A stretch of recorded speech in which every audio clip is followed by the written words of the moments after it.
All, ഞാനിപ്പോൾ നിൽക്കുന്നത് ജപ്പാനിലെ ജിയുയിലാണ്, അതായത് ഒരു ടെക്സ്റ്റൈൽസിലാണ്. അപ്പോൾ ഇവിടെ വന്നപ്പോൾ ഞാൻ നോട്ട് ചെയ്തൊരു കാര്യം എന്താണെന്ന് വെച്ച് കഴിഞ്ഞാൽ, നമ്മൾ ഡ്രസ്സൊക്കെ വാങ്ങിക്കഴിഞ്ഞ് ഫൈനലി ബില്ല് ചെയ്യാൻ പോകുന്ന സമയത്ത് ഓരോ ഡ്രസ്സും ആളുകൾ എടുത്തിട്ട് അതിൻ്റെ പ്രൈസ് സ്കാൻ ചെയ്തിട്ടാണല്ലോ ബില്ല് ചെയ്യാറുള്ളത്. പക്ഷേ ഇവിടെ വന്നപ്പോൾ ഇത് കംപ്ലീറ്റ്ലി ഓട്ടോമേറ്റഡാണ്. അതായത് നമ്മൾ വാങ്ങിയിട്ടുള്ള ഡ്രസ്സ് ഒരു സ്ഥലത്ത് പ്ലേസ് ചെയ്ത് കഴിഞ്ഞ് കഴിഞ്ഞാൽ ഓട്ടോമാറ്റിക്കലി അതിൻ്റെ പ്രൈസ് റീഡ് ചെയ്തിട്ട് ടോട്ടൽ എമൗണ്ട് നമുക്ക് കിട്ടും. അപ്പോൾ എനിക്കത് അത്ഭുതമായി തോന്നി. അപ്പോൾ നമുക്കൊന്ന് കണ്ടു നോക്കാം.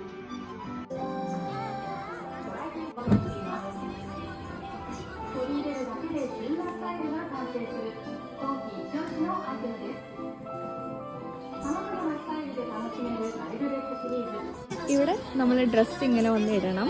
ഓക്കെ, എന്നിട്ട് ഇത് ഓട്ടോമാറ്റിക്കലി ഇതിൽ തന്നെ കാൽക്കുലേറ്റ് ആവും എത്രയ്ക്കാണ് ബില്ല്, ഓരോ ഐറ്റത്തിൻ്റെയും പ്രൈസ്. നമ്മൾ ഇവിടെ ഒരാൾ വന്ന് നോക്കേണ്ട കാര്യമൊന്നുമില്ല.